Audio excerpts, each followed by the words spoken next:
Mon nom est Natacha Lafontaine, vous écoutez CUTV Montréal. Donc, je vais m'entretenir avec Jeanne Reynoz, qui est courte-porte-parole de la classe, sur la stratégie de la classe pour l'été, donc leur plan d'action pour l'été. Donc, on a vu que vous aviez différents plans d'action pour l'été, dont, entre autres, d'organiser une tournée régionale de conférences, pas régionale, mais nationale de conférences. Ma première question par rapport à ça, c'est pourquoi, pour qui surtout, vous voulez aller parler aux gens dans les différentes régions du Québec? Bien, c'est certain, premièrement, qu'il y a une volonté d'aller à l'extérieur de Montréal, d'aller rejoindre les gens à l'extérieur de la région. Dans la deuxième optique, on veut aller parler aux gens directement, pas passer nécessairement par le biais des médias en général. Souvent, notre message peut être, dilué, notre message n'est pas tout le temps cohérent, précis.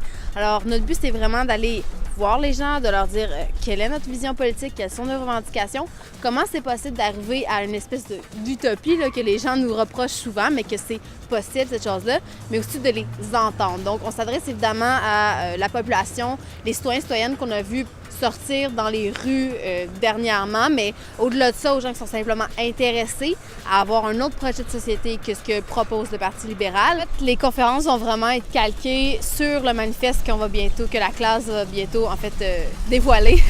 Ça va comme ça être en cours d'écriture et de révision. Mais bon, ça va aborder évidemment la loi 78, pourquoi nous sommes en désaccord avec cette loi-là, pour des services publics en santé, là, sans mesures d'austérité, sans tarification ni privatisation. Il va y avoir aussi une perspective féministe, aussi une écologie sociale, donc contre les gaz de schiste, contre le plan mort. Donc, c'est des choses qu'on va apporter dans le fond du manifeste, qu'on va apporter dans nos conférences, qu'on va discuter avec les gens.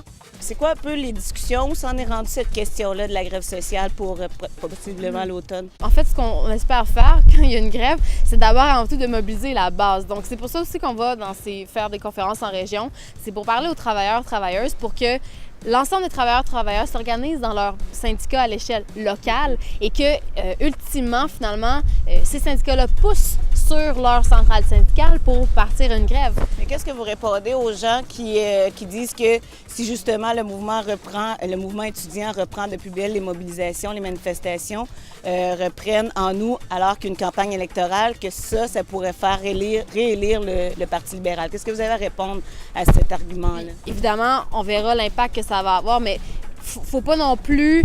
Je crois que s'il y a une élection, il ne faudra pas nécessairement mettre l'emphase seulement sur le mouvement étudiant, parce qu'il faut se rappeler que depuis plusieurs années, depuis que les libéraux sont au pouvoir, il y a beaucoup de choses qui sont passées, il y a beaucoup de choses qui sont très, très inquiétantes, qui sont dommageables pour la société qu'il y a eu actuellement, que ce soit la taxe santé de 200 $, mais l'ensemble, des ressources naturelles aussi qu'on a données, dilapidées. En tout cas, bref, les taxes aussi, la taxe sur le capital qui a été abolie, des baisses d'impôts aux entreprises. J'espère que ça va aussi ressortir, évidemment, dans les médias, qu'on ne parlera pas seulement des manifestations qui bloquent la circulation. C'est ça, on va bientôt sortir, faire une conférence de presse pour dire, évidemment, où on va, quand et quel sera le contenu le plus exhaustif. OK, bien, je vous remercie beaucoup. Puis on invite les gens à participer en grand nombre à la manifestation du 22 juillet.